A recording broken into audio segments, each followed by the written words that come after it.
So we're going to parse out effigy mounds relationships into meaningful groups. Now I'm using the word parsing. That's what we do with language. All right, so now we're going to go and we're going to take a look at Governor Nelson Park. And this first is toward the interpretation.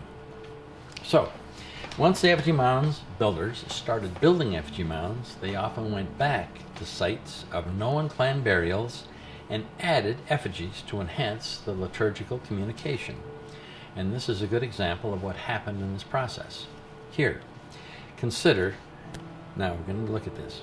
Look at these 4 conical mounds that are down by the lake.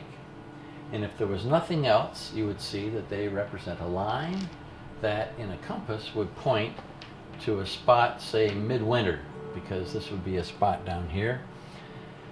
And then somebody's buried there. The grave that I showed you from Brochures Beach was right here, and this line represents a spring. Given my graphics, I couldn't turn it into an actual spring. But what's important is they use springs as sort of brackets or as a new paragraph, or to separate off the sub-communication from this group with a larger communication in the whole group. Well, then later they came and they put in 2 big water spirits and this little water spirit. But they did something that caught my attention, and that is they curved the tail on this water spirit. And people that noted this before, you can go and see it for yourself. Why did they do that? Well, when I looked at the straight line here, and that this conical mound is off, well, it had the same curve to it. And so I initially speculated that when they came and put in these water spirit mounds, because these would be water spirit clan people, they actually added another conical mound, perhaps with another burial, and the way they indicated that this was a new construction off of this line was to curve the tail of the most northerly water spirit.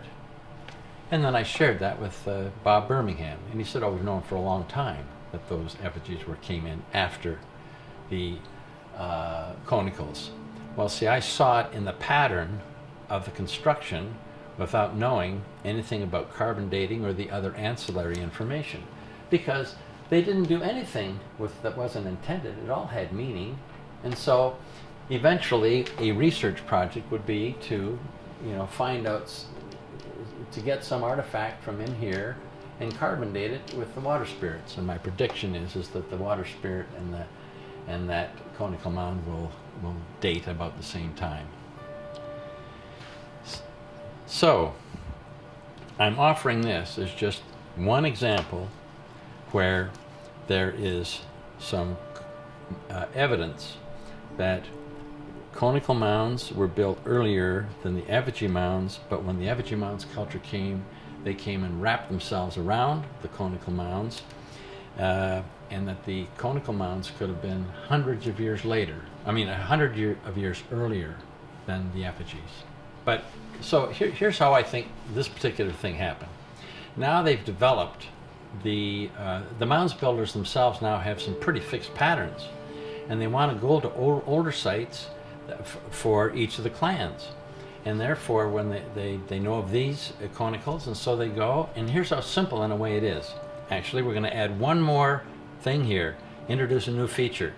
When they came here, they actually put in an equinox sunrise. So what they said is, we're not only putting in this pattern of mating and birth as a symbol of generation, we're connecting it to a rising sun over the home of the souls that live in the lake. And therefore they gave us a equinox sunrise, and then they wanted to add one other feature, which I don't identify here, but I'll identify since we're talking, and that is, if you go to this site, there is a big hill to the west here, and ordinarily the conicals, the burials, are on the high hill to the west. Here they're right down by the water, because these are water spirit clan. And when you stand there, the view is to the water. Okay, so what happens in this this lake that's dramatic? It freezes and it thaws. It freezes and it thaws. So I think that, see, they could have placed this any way they wanted, but they didn't. They had it so that this and this intersect during the winter. Why? Well, because the winter becomes the symbolic dormant phase of lizards who winter over by digging into the sand.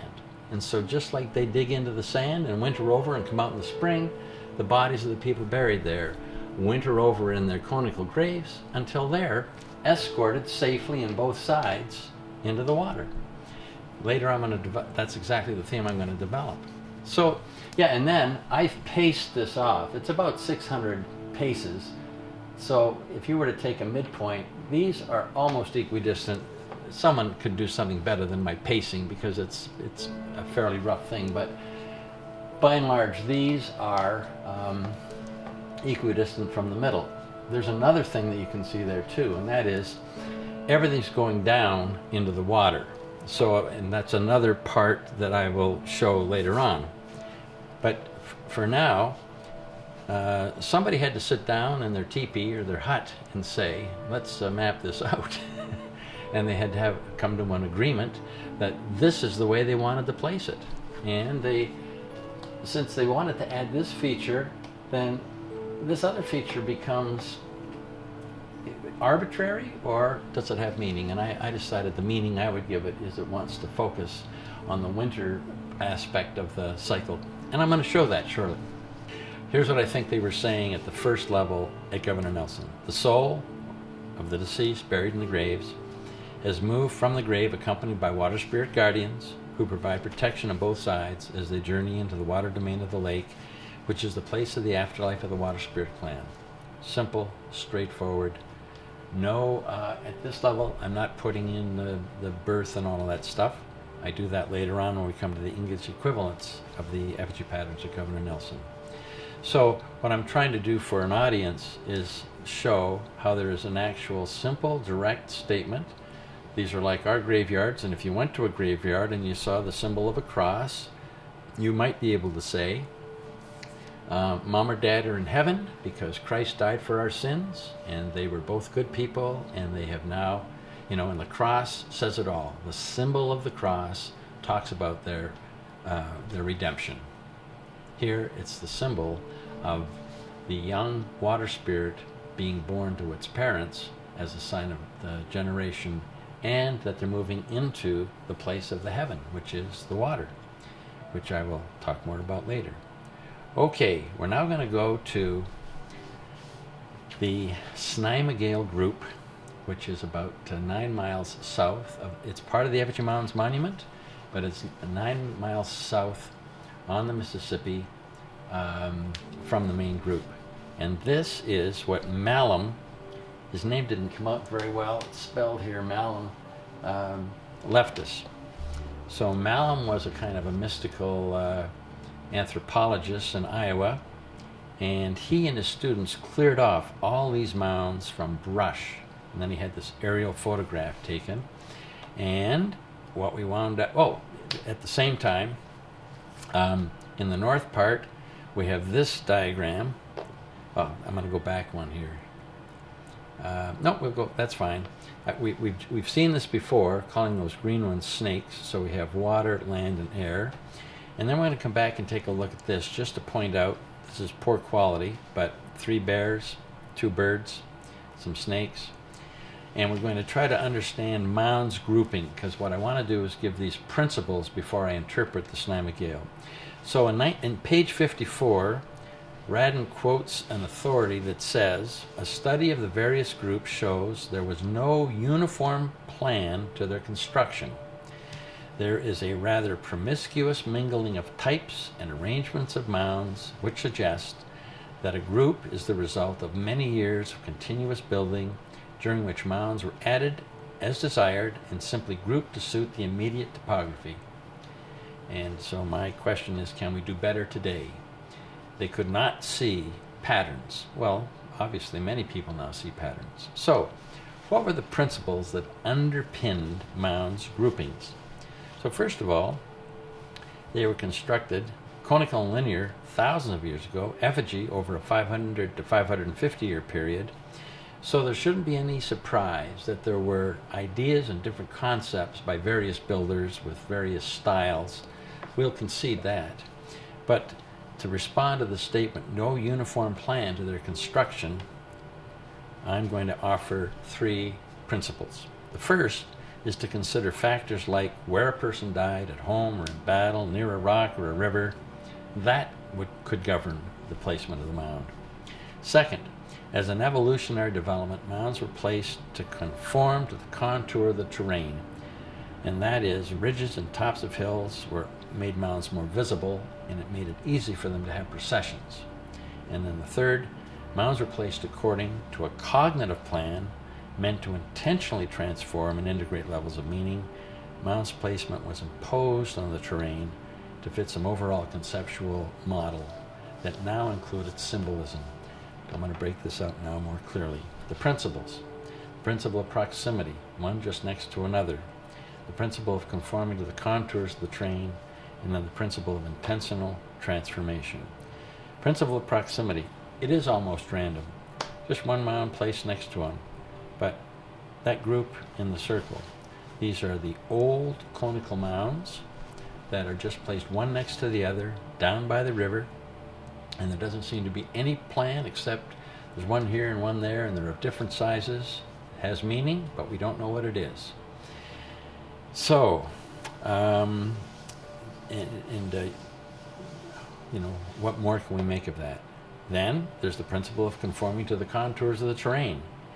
That's the principles of conforming to the contour of the terrain.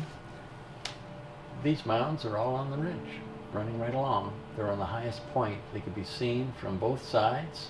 They have definition. And there's another one. These are the 19 large conical mounds in the group in the northern unit. And it just shows there's a cliff here, sloughing down maybe 400 feet up from the Mississippi. And it just shows what the ridge of the hill looked like. And they just built them one after the other. Here's one in Madison that is now destroyed. It's the dividing ridge. It was over on Lake Monona, and but it showed that it was on the top of the ridge. Okay, what about the principle of intentional transformation? Alrighty, so here we have these three bears, and the three bears are basically around what I would call the old European town. The older group are in the center, and they're now embraced by, oopsie daisy, I'm going there.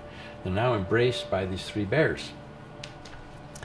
Another spot where there's intentional placement around a conical mound at Grounds of Mendota, where these mounds form a special angle, and it's the angle of phi times 2. Intentionally placed to bring in the meaning of the golden mean. And then there is the connection between the big goose at Black Hawk, which is flying into a winter solstice sunset, and the three bears at the back, all connected on one line. This is what I mean by intentional transformation. So let's go back to Snai-McGill. At Snai-McGill we have the principle of proximity. It's right there. We also have the whole group surrounded by effigies. The bears, the little bear at the back, the birds at the top, and the snake. And then we have long rows that grow out from these, which here they're in a jumble, and here they're now in straight lines. Well, fortunately, this is new since I saw you last. I asked Jim Nepstad if he could show me the carbon dating of any in the southern group. And so what do you think we found? Well, we found that let's just show this. Let's get a better angle here. This big conical mound was excavated and dated somewhere between, let's say, 300 BC and 800 BC. There are two carbon datings that would be about the average. That's the oldest one probably in this whole group. Then we have a bird excavated around 900 to 1100 AD. And then we have another one over here about 16 AD. So my reading of the embracing here, knowing that effigies don't start till 700 AD. These are the old ones, and then they added in these, and so I have 3 carbon dates that support that growth. And therefore you can anticipate that as they added more, this one would be earlier than that one, and so on. It'd be interesting if we could carbon date more, but the pattern and the carbon dating match up. So, and I give Jim Nepstad the credit for that. So what we have then is another example, though. So let me just go back one here. Here we have Snai-McGill. As the river goes down, it almost runs from the west to the east on this little plain right here. And in that river valley, part of the Mississippi, there's a group called the Jack Oak Slough Group. And it's running the other way. Well, that's because it's now on the north bank. It's going with the flow of the river, which is now from west to east, and it has the same birds at the top. This is thought to be a bear, and these are still unclear. And you have then a lot of conicals, of which it looks like this was the original group. The reason I'm showing this is a pattern that's approximate the larger one at Snai-McGill, so it's not just a random thing. What they did was, probably if you carbon date these, one of these will be the older ones, then they add these other ones and they start to go in lines again. So adult bears, the male is bigger than the female. I believe that these 2 bears are placed in a mating pattern. That's my supposition. Once I felt that that was the case, I had to account for why the little one is upstream. And to do that, you have to have a simple understanding of time. And I'm not going to belabor this, but we start off as a fetus and infant, have no concept of time. Then as an infant, we have what's called the simple present. That is, you might see your mother's face, but it's not connected to anything. Then you start to have a passing present. You get sequences of images that are held, and then when you start to get language, you get tensed. And now you can hold an image, and then you start to get tensed in historical time. We all go through that process, and cultures went through that process. So, time and the flow of a river, since time is defined as movement through a distance, it has a past, present, and future, and there are 2 types of tensed time. There's seasonal or cyclic time. It refers to seasonal change, where the past, present, and future, usually marked by winter counts, the past and future stretch backward and forward infinitely with no beginning or end. But linear time refers to counting the annual cycles of the sun in years with a past, present, and future. And there's a starting date. The oldest human calendar is the Jewish one. It starts with Abram leaving Ur and heading to the Promised Land. And when he gets there, he winds up just like a kid in a vision quest. He gets a new name, Abraham. We are currently in the year 5775. The beginning implies an end. And there are many conservative Christians now who believe that we're at the dreaded end time. Now, the Chinese calendar is the second longest. It's about 4750. So once you start to get into historical time or linear time, that's different than just seasonal time. Seasonal time, the ancients were closer to the beginning, and therefore they were more important. And we're stretching off into the future, but it's just an endless cycle, and you just enter into the cycles. So how does this apply to a river? Well, if the river's flowing from left to right, if you have a fixed point and you're a viewer, what's right in front of you is the present. What was in front of you and has moved downstream is the past, and what's upstream and is going to come into view is the future. The future's upstream, the past is downstream, and the present is right in front of you. All right, how does that work with Snai-McGill? If you're standing here and you're looking at the oldest conical mound, and that's the present. What used to be here were the mating bears. They've now moved downstream. And what's going to happen later, through gestational time is the cub's going to come into view because it's going to be born.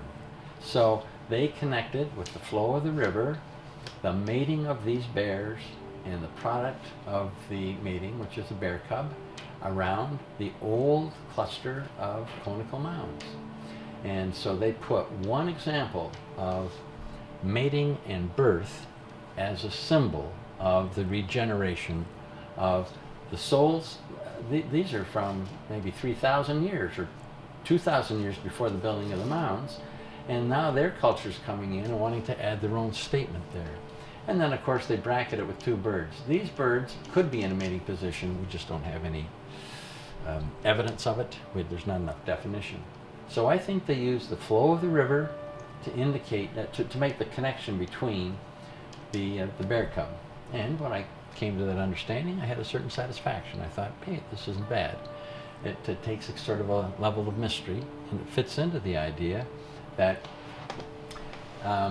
mating effigies are really mating people, and their offspring have the same meaning as our offspring do. You're immortal because you live on in your kids.